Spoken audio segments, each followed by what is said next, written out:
गईलू कबू खूब रोइलू कबू जाने हो।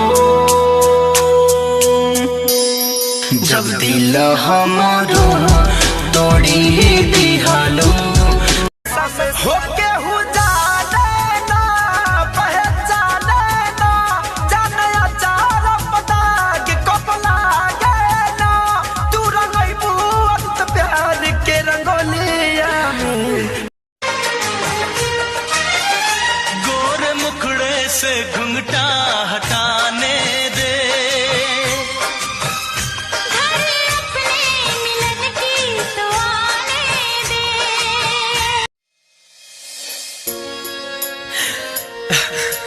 अरे जा बेवफा, अरे हम तो तेरे दिल की महफिल को सजाने आए थे। तेरी कसम तुझे अपना होठवा तोहार जैसे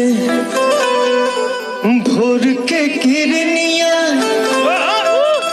अखिया में प्यार के समाइल पता नहीं खे का कसूर भइल बा अखिया से शायद तोहरा ये पता नहीं खे।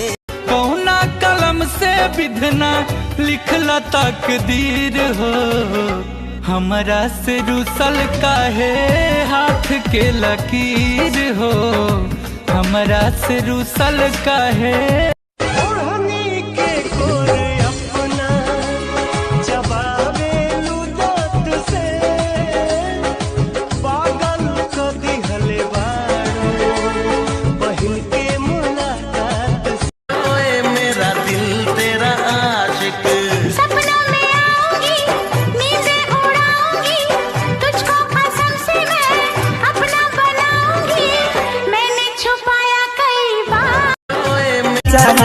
जवनिया के कहानी राजा हाँ खूबे सहो चबल होई ना लइका सुन जाए ना दे हम विदेश।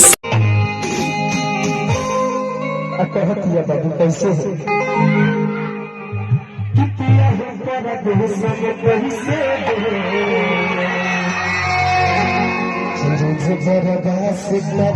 दाना नंबर दे दाना कलर धरे दो ऐसे खे दाना तबे लखमल क्रिया कला तो होगा।